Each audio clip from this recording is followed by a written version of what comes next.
Thank you for joining us today for our first press conference since Robert F. Kennedy Jr. was confirmed as the 26th Secretary of the U.S. Department of Health and Human Services.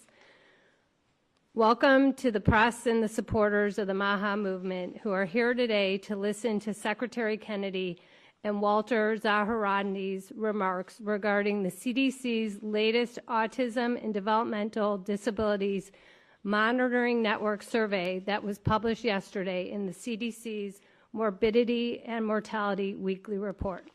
I am honored to introduce to you Secretary Robert F. Kennedy Jr.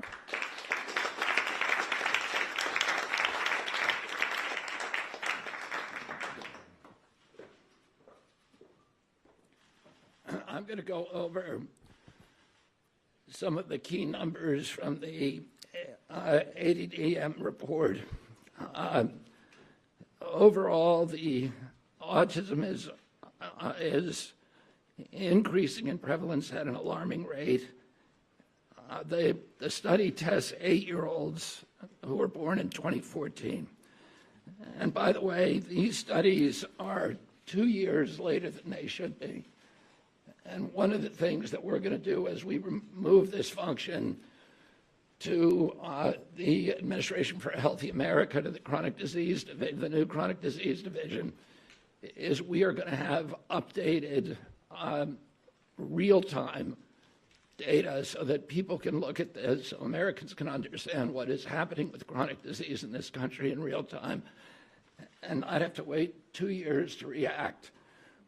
We don't wait 2 years to react to a measles epidemic, and we should not, or any kind of infectious disease. We shouldn't have to do that for diabetes or autism.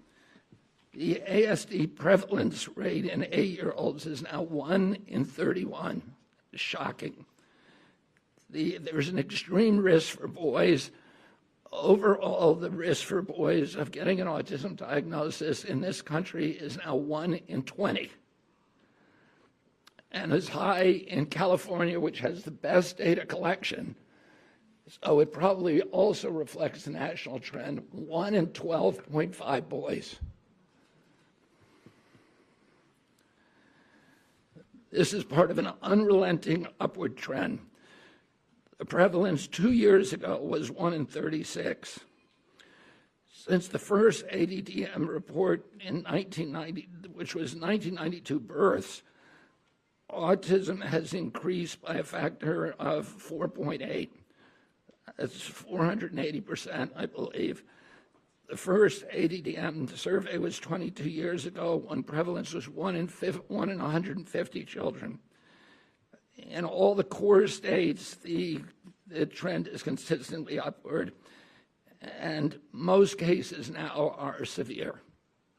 So about 25% of the kids who are diagnosed with autism are nonverbal, non-toilet trained, and have other stereotypical features, head banging, tactile and light sensitivities, stimming, toe walking, etc.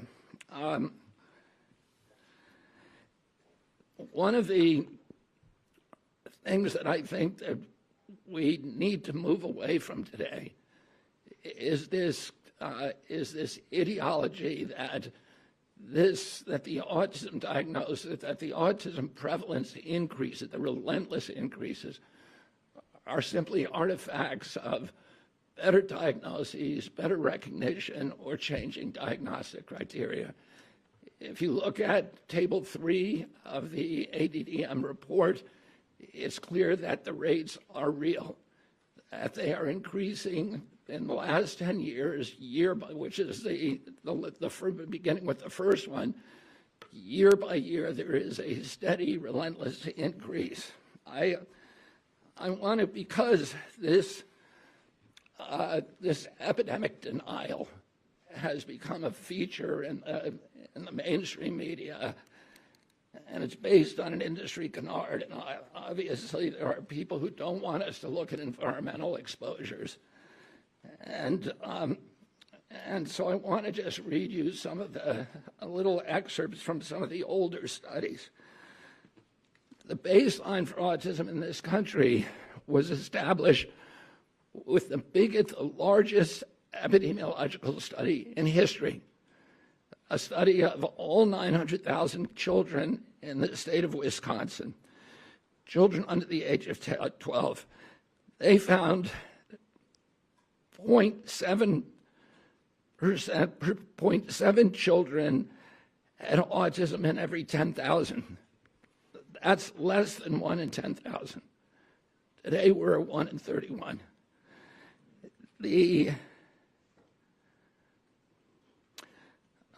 That study also confirmed the 4-to-1 male to female ratio. There were at that time just over 60 children in Wisconsin with autism. And today it's around 20,000. In 1987, there was another exhaustive study, a peer-reviewed study in North Dakota, set out to count every child in the state with a pervasive developmental disorder, including autism. That study meticulously combed through every record, every diagnosis, and he even conducted in-person assessments of the entire population of 180,000 children under 18. The autism rate they found was 3.3 per 10,000. So that's in line with the 1 in 10,000 that was found in Wisconsin 17 years earlier.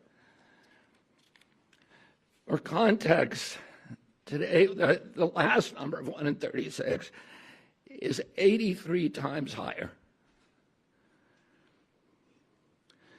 In 1987, out of every 1 million kids, 330 were diagnosed with autism. Today, there are 27,777 for every million.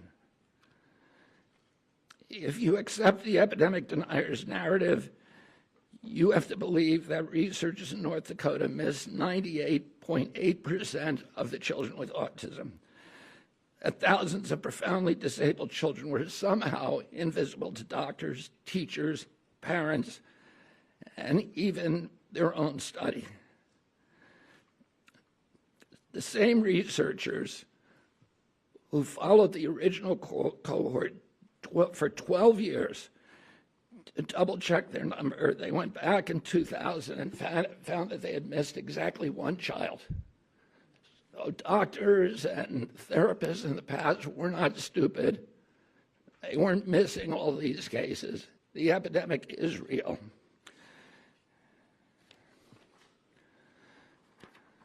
Between 1959 and 1965, researchers from 14 hospitals associated with major universities undertook the National Collaborative Perinatal Project, tracking 30,000 children from birth to age 8.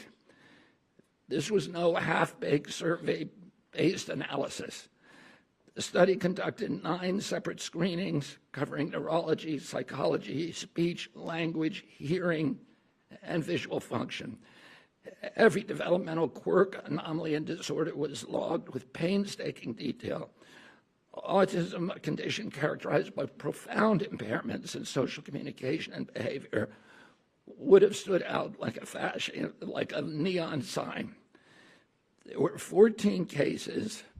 That's 4.7 per 10,000. So we know what the historic numbers are, and we know what the numbers are today. And it's time for everybody to stop attributing this to this ideology of epidemic denial. In 2009, the California State Legislature charged the Mind Institute at UC Davis because this myth was already becoming pervasive, the myth of epidemic denial was already becoming pervasive in the mainstream media. The California legislature directed the Mind Institute at UC Davis to answer the question. And Irva Hertz-Pichotto is a highly esteemed, revered scientist, neurology, and epidemiologist, came back with a definitive answer: the epidemic is real. only a very, very small portion of it can be changed to can be charged to better recognition or better diagnostic criteria. I want to say a couple of other things. There are many, many other studies that affirm this, and instead of listening to this canard of epidemic denial, all you have to do is start reading a little science, because the answer is very clear. And this is catastrophic for our country. There's a recent study by Blaxell et al. And a team of other researchers that said that the cost of treating autism in this country by 2035, so within 10 years, will be $1 trillion a year. This is added to already astronomical healthcare costs. And then there's an individual injury. These are kids that, this is a preventable disease. We know it's an environmental exposure.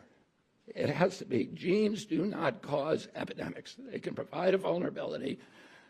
You need an environmental toxin. And Irva Hertz-Pachoda pointed out that because of this mythology, that the amount of money and resources put into studying genetic causes, which is a dead end, has been historically 10 to 20 times the amount spent by NIH and other agencies to study environmental factors, to study exposures, to study external factors, and that's where we're going to find the answer. This is an individual tragedy as well. Autism destroys families. More importantly, it destroys our greatest resource, which are our children. These are children who should not be suffering like this. These are kids who, many of them were fully functional and regressed because of some environmental exposure into autism when they're 2 years old. And these are kids who will never pay taxes. They'll never hold a job. They'll never play baseball. They'll never write a poem. They'll never go out on a date. Many of them will never use a toilet unassisted. And we have to recognize we are doing this to our children, and we need to put an end to it. And I think I'm going to have Walter Zaharodny, who is the most senior researcher for this project for ADDM, and has been doing this for many years, to come up and say a little.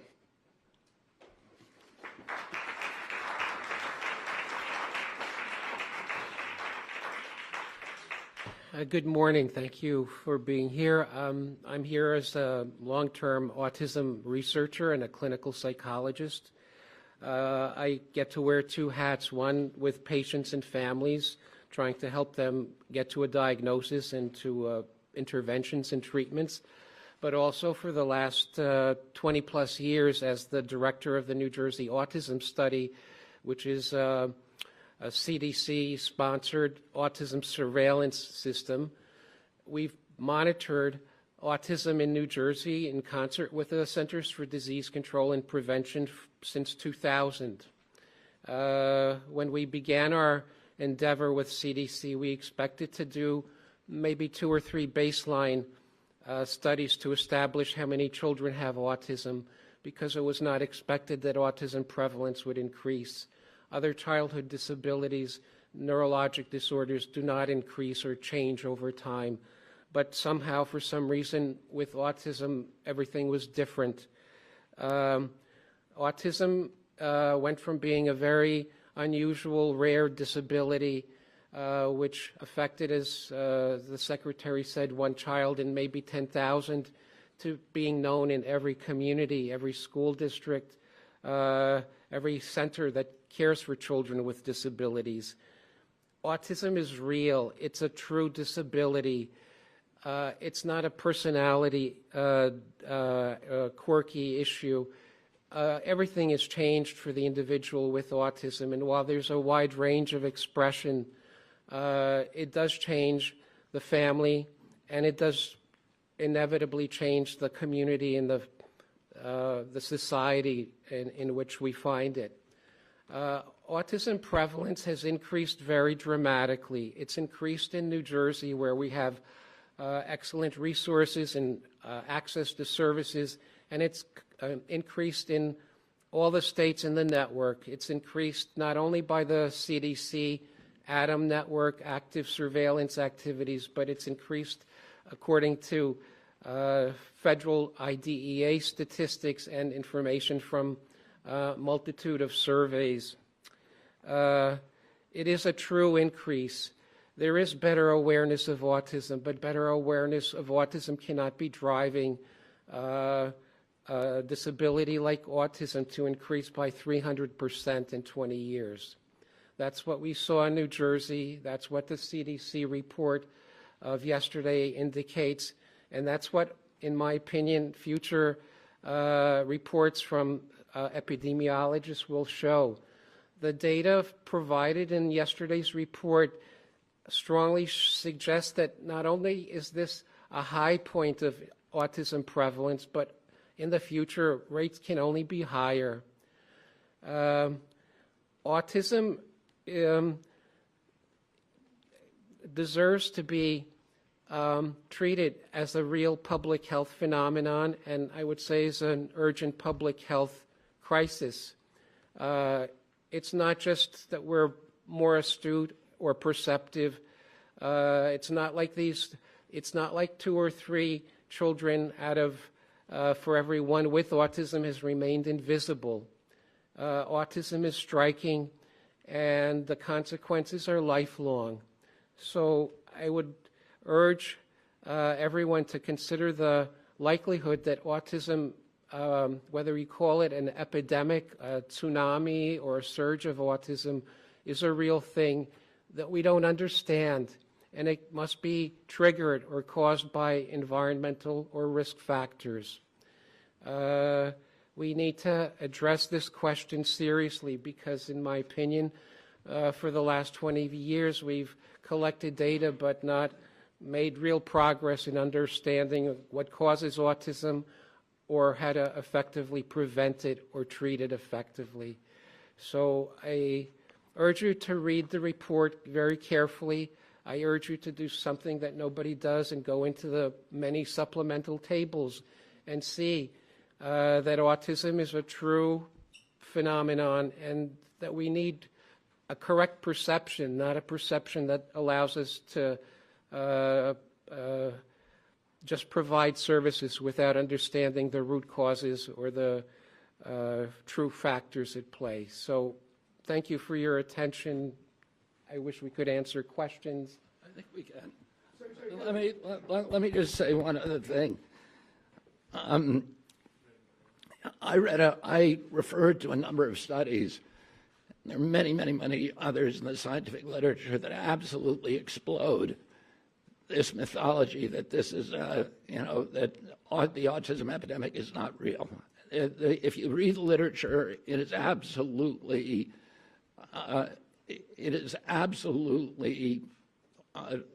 indefensible to continue to promote this. But it doesn't take you to read the literature.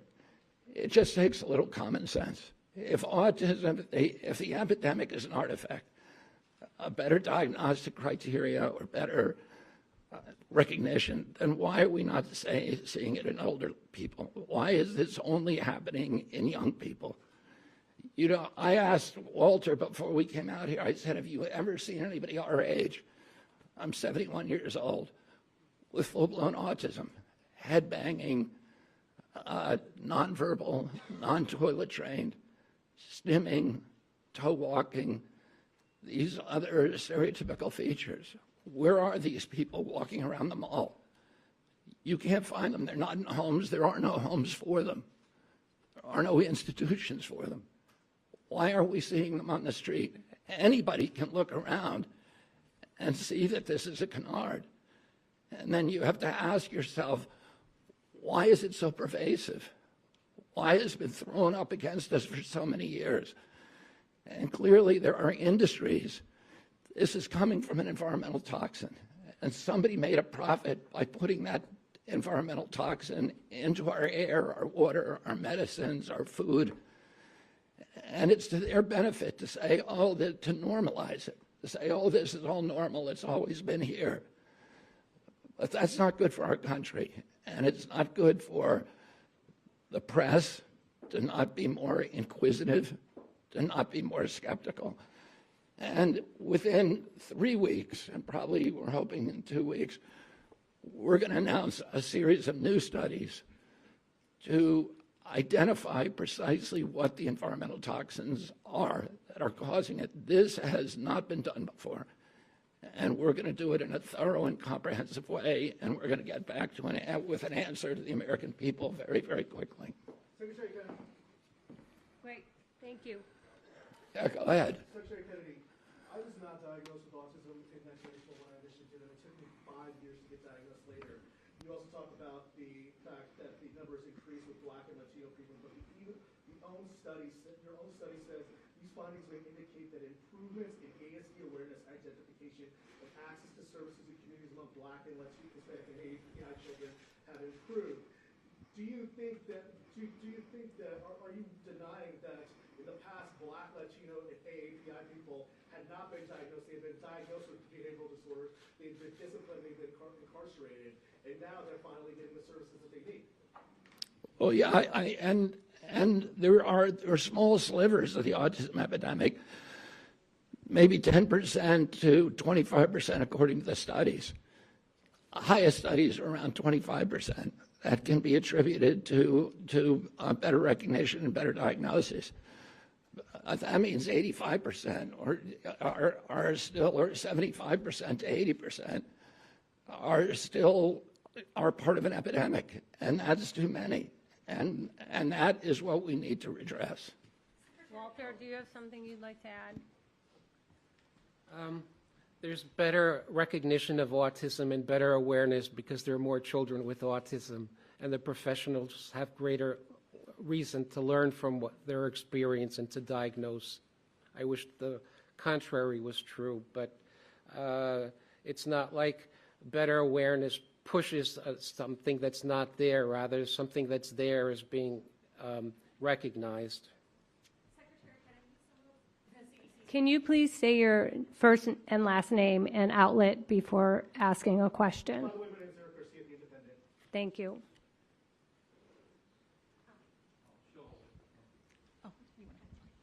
Secretary Kennedy, Amanda Seitz with the Associated Press.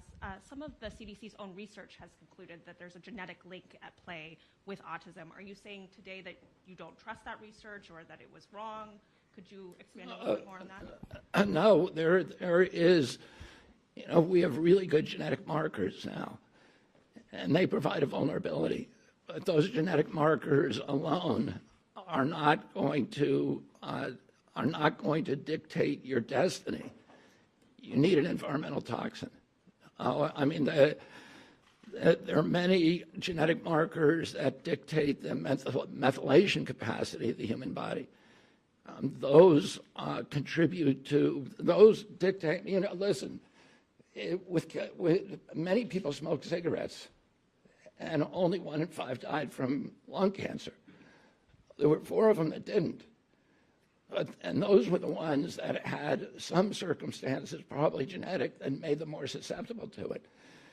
And the same is true. We know that that glutathione production, and glutathione is an enzyme that helps the human body excrete metals and toxins. People with low glutathione production are more vulnerable. People with the MTHFR gene, which dictates methylation, are more vulnerable. People with high testosterone are more vulnerable. So there are a lot of genetic vulnerabilities. You need an environmental toxin. Alex at Fox. Alex. Hi, Alex Hoff, Fox News.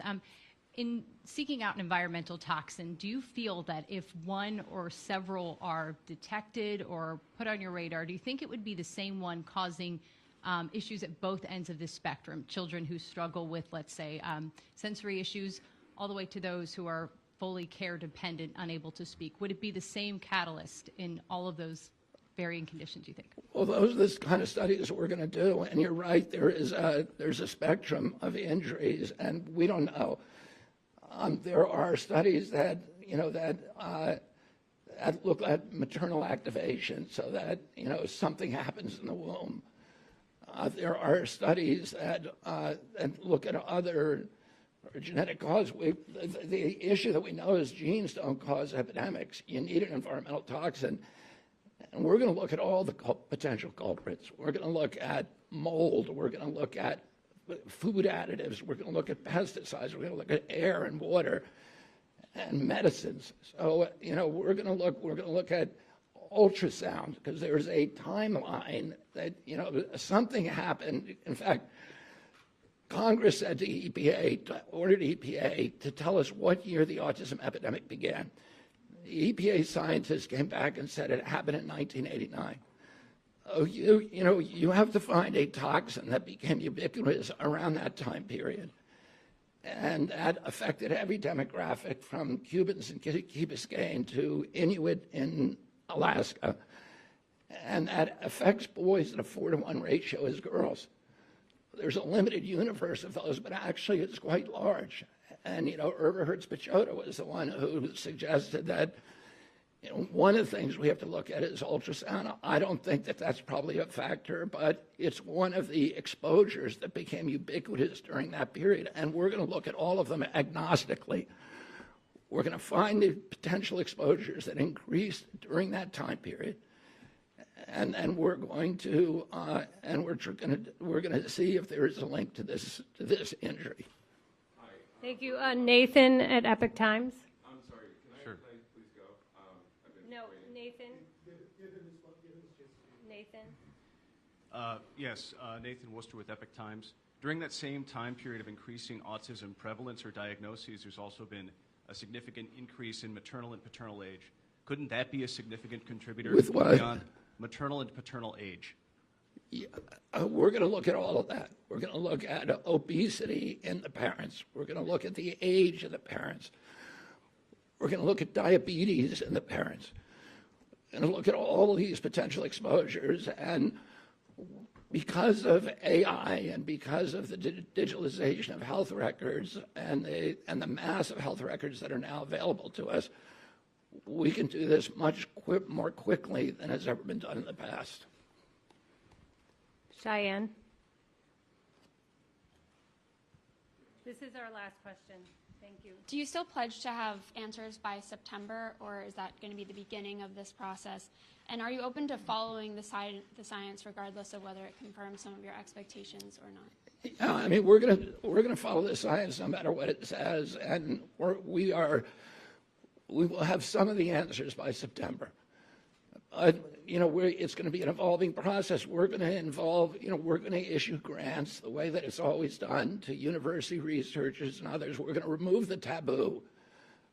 People will know they can research and they can follow the science no matter what it says without any kind of fear that they're going to be censored, that they're going to be gaslighted, that they're going to be silenced, they're going to be defunded, delicensed, and we're going to give them permission to do this research. And then we're going to open it up to the research community, and we're going to task them with certain outcomes, and we're going to have them come and bid on how to do the research. This is all being run by Jay Bhattacharya and I think Martin Koldorf may be also working on this on designing the grant proposals. So it's going to be done by credible scientists, by the most credible scientists from all over the world, and we're going to do it very, very quickly.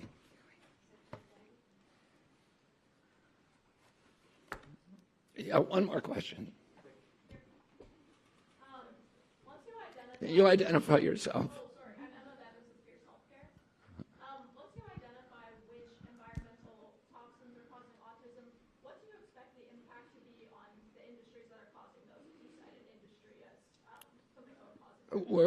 I think we're going to figure out a way to make pressure on them to remove it. And I think also, there will be market forces that also exert pressure on them to remove it. And I want to say that I'm very grateful to President Trump because he tasked me on day one of this job with making this a priority of finding out what's causing the autism epidemic, and we are going to do it for him. Thank you all very much.